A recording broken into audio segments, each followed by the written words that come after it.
Bonjour les optimistes, je suis au petit dépanneur du côté des Serres des Sapins et je vais à la rencontre de Dominique, le gérant des petits dépanneurs.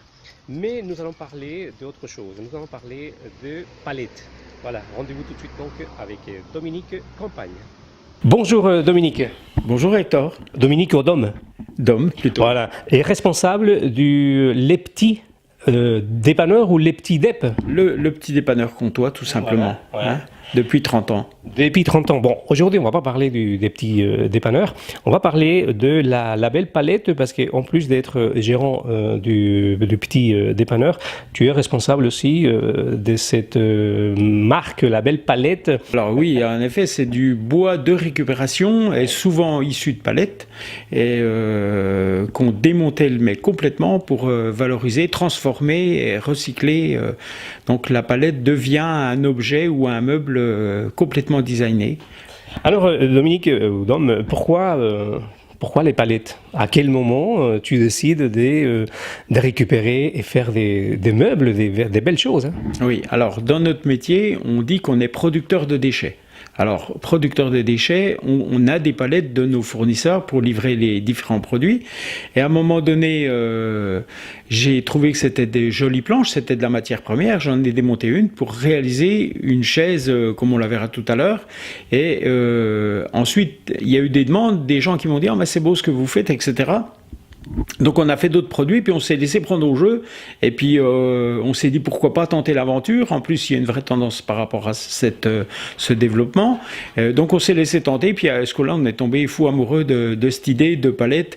Donc j'ai intégré mon fils dans la structure qui est une enseigne commerciale, et puis on est les deux à se passionner pour cette activité-là. Et ça date de quand en fait? Alors c'était il y a 4 ans, le premier meuble a été fait il y a 4 ans. D'accord. Donc effectivement, c'est dans l'air du temps, quoi. C'est dans l'air du temps, oui, tout à fait. Ça plaît en plus, on se produit un peu à droite à gauche dans les salons, et chaque fois le retour, c'est magnifique. On a du mal à imaginer que des meubles ou des choses, d'objets vraiment très sympathiques ont été faits, réalisés à partir des palettes. Oui, alors c'est toujours, alors même sur certains produits, on est obligé d'indiquer mobilier réalisé à partir de bois de récupération.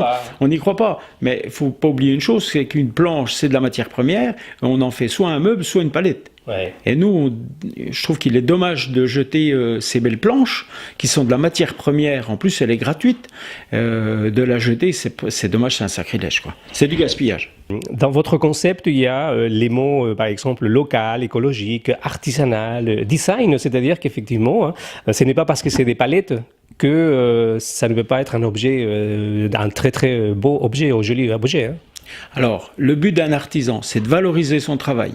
Et notre rôle, c'est de valoriser le produit le plus possible pour déjà se détacher du monde du particulier qui fabrique eux-mêmes, parce que c'est très facile d'abouter 2 palettes, 2 coussins, et puis ça fait un canapé.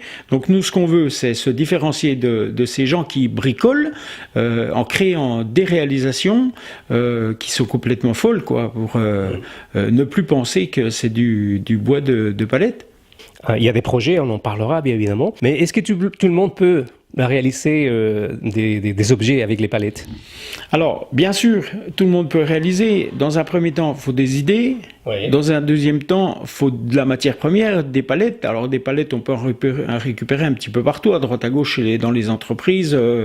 Mais ensuite de ça, il faut de l'outillage. Oui. Et il faut tout mettre en œuvre.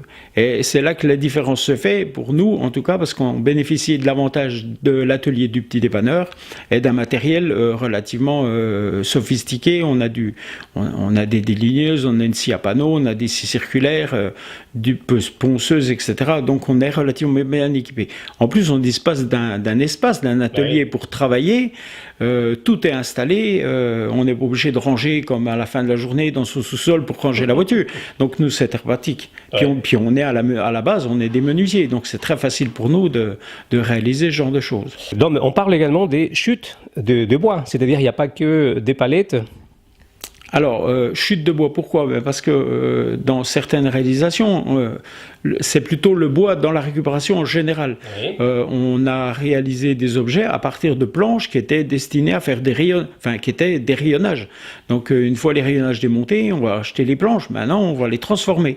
Donc, on les ponce, on rabote jamais parce qu'on veut garder cet esprit palette. On va même conserver les clous quand il y a des clous, parce que le clou donne une certaine tonalité, un côté vintage, le bois est même taché, on laisse parce qu'on veut retrouver ce côté vintage et puis déco, hein, parce qu'aujourd'hui on se rappelle dans le temps les meubles étaient cirés, rabotés.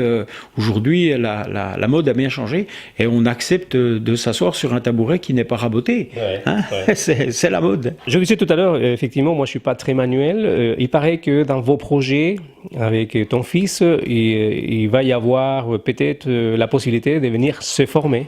Alors ça tombe bien, Hector, parce que si tu n'es pas bricoleur, on va pouvoir te donner la possibilité de le faire. Alors dans l'année qui court, là, 2018, on va mettre en place un atelier de formation où les particuliers, comme toi, et tu seras le premier à inaugurer cet atelier, pourront venir avec du matériel mis à disposition, un encadrement.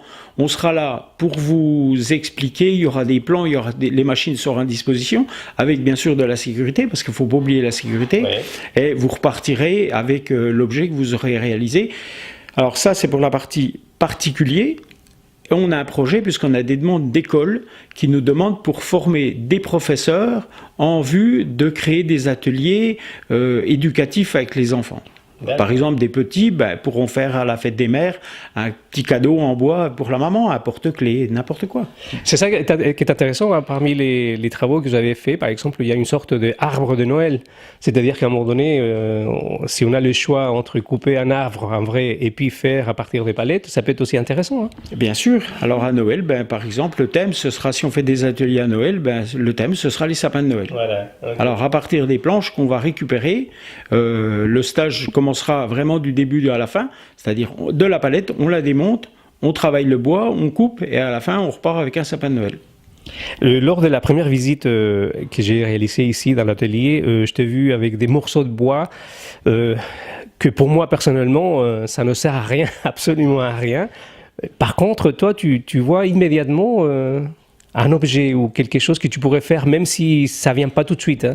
Alors il y a deux méthodes. Soit je vois la pièce de bois et on en a là à côté de nous, soit effectivement j'ai pas l'idée tout de suite, mais je trouve que le bois est beau, donc je le récupère, je le mets de côté et l'idée viendra. Et puis sinon l'autre idée c'est quand je vois la palette, j'imagine tout de suite ce que je vais faire avec. Hein, parce qu'elle a une forme particulière, des dimensions particulières. Si on veut faire des tables, effectivement, quand on trouve des grandes palettes, tout de suite l'idée vient de faire une table avec. En tout cas, bravo, hein, félicitations à toi et à ton fils. Je pense que c'est une très très belle initiative et qui est vraiment dans l'air du temps. Hein. Merci Hector, et puis rendez-vous à l'école. Oui, parce que si ça marche avec moi, ça veut dire que ça va marcher avec n'importe qui. On t'aidera en tout cas à ce que ça fonctionne. Merci Dom. Merci.